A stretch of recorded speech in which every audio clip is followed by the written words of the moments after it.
ஆன்மீக பந்தம் நேயர்களுக்கு கிறிஸ்டியின் அன்பு வணக்கம். நம்மோடு ஜோதிடர் கஜலட்சுமி இணைஞ்சிருக்காங்க. வணக்கம் மேம். மேம், எப்போவுமே பேச்சு திறமைக்கு அப்படின்னா வந்துட்டு சான்றா சொல்லுது மிதுன ராசியை சொல்லுவாங்க.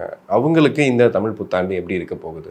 இந்த தமிழ் புத்தாண்டு மிதுன ராசிக்கு நல்லாவே இருக்கும் அப்படின்னா எப்படி இருக்குன்னா, நிறைய ஹெல்த் ரீதியாக பிரச்சனை சந்திச்சிருப்பாங்க, வேலை ரீதியாக பிரச்சனை சந்திச்சிருப்பாங்க, நிறைய ஃபேமிலியில் பிரச்சனை சந்திச்சிருப்பாங்க, காதல், பொது வாழ்க்கை, இது எல்லாத்துலேயுமே ஒரு வித டிஸ்டர்பன்ஸ் இருந்துகிட்டே இருந்திருக்கும் அவங்களுக்கு.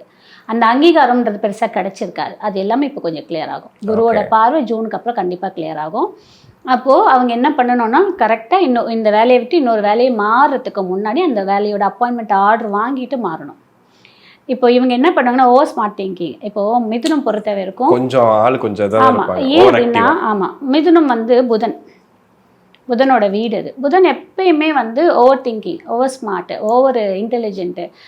அங்கே ஒரு 10 பேர் இருக்காங்கன்னா அந்த புதன் இருக்க இடம் மட்டும் இந்த பர்சனை வச்சு இவங்களுக்கு புதன் ஆதிக்கம், இல்லைனா இவர் புதன் ராசியாக இருப்பா, இல்லை புதன் நட்சத்திரமாக இருப்பான்னு கண்டுபிடிச்சிடலாம் நம்ம.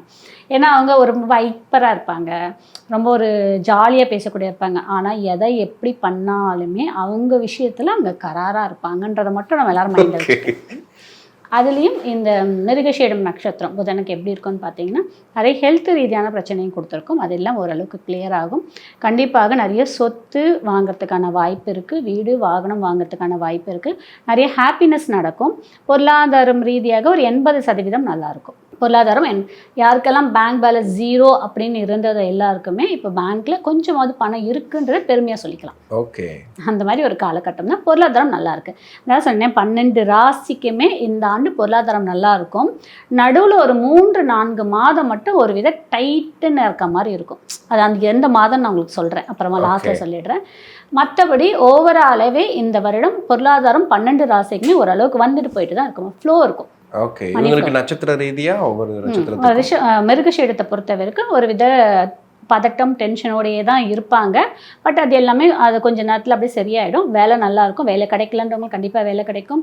அவங்களுடைய டேலண்ட்டை ப்ரூவ் பண்ணக்கூடிய ஆண்டாக இந்த ஆண்டு இருக்கும், பயன்படுத்திக்கலாம். திருவாதிரை நட்சத்திரக்காரங்க அப்படின்னு பார்த்தீங்கன்னா, அவங்க நிறைய பேர் ஃபாரின் போகிறதுக்கெல்லாம் வாய்ப்பு இருக்குது. வேலைக்கெல்லாம் இப்போ ட்ரை பண்ணுங்க. அதே மாதிரி பிஆர்லாம் எவ்வளோ நாள் பெண்டிங்னு அதெல்லாம் இப்போ கரெக்ட் டைம் ட்ரை பண்ணுங்க, கிடைக்கும். சிங்கப்பூர், மலேசியா வந்தால் மட்டும் டிலே ஆகும். ஏன்னா இந்த வருஷத்துக்குள்ளே கிடைக்கும் அப்படின்னா வாய்ப்பு இருந்தால் போடுங்க. இல்லை நீங்கள் முன்னாடி அப்ளை பண்ணியிருந்தீங்கன்னா இந்த வாட்டி கிடைக்கிறதுக்கான வாய்ப்பு இருக்குது. ஃபாரினுக்கு போகலாம், ஜாபு, ஆன்மீகம், டூர், இதெல்லாம் ரொம்ப சூப்பராக இருக்கும். ஃபேமிலியோடு நிறைய வெளியூருக்கு போகிறதுக்கான வாய்ப்பெலாம் நிறைய இருக்குது. புனர்பூசம் குருவோட நட்சத்திரம், அதனால் குருவோடைய அருள் கண்டிப்பாக இருக்கிறதுனால புனர்பூசத்துக்கு நிறைய தங்கம் வாங்குவாங்க, வீடு வாங்குவாங்க, லேண்ட் வாங்குவாங்க, புது வண்டி வாங்குவாங்க, நிறைய பொருட்களை சேர்க்கக்கூடிய காலமாக இருக்கும்.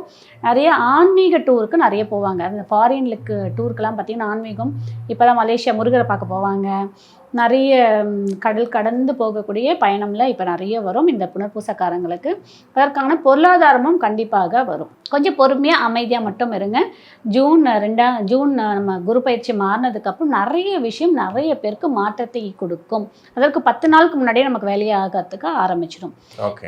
இந்த தமிழ் புத்தாண்டுக்கு அப்புறமே கொஞ்சம் ஒரு மாதிரி அப்படி தான் இருக்கும், ஒரு 15-20 நாள். அதுக்கப்புறம் உங்களுக்கு நல்லாவே டிஃப்ரென்ஸ் சரிய ஆரம்பிச்சிடும். ஓகே, இவங்களுக்கு வழிபாட்டு முறைகள்லாம் என்ன சொல்லுவீங்க? இந்த மிதுனராசிக்காரங்க எதில் ரொம்ப கவனம் மட்டும் இருக்கணும் அப்படின்னு பார்த்தீங்கன்னா, கண் பார்வையில், கண்ணில் ஏதாவது படாமல் பார்த்துக்கோங்க. அதுக்கப்புறம் வயிறு சார்ந்த பிரச்சனையில் அதிகமாக வெளி உணவு சாப்பிட்றத தவிர்த்துக்கோங்க. இது மட்டும் ரொம்ப கவனம் வேணும்.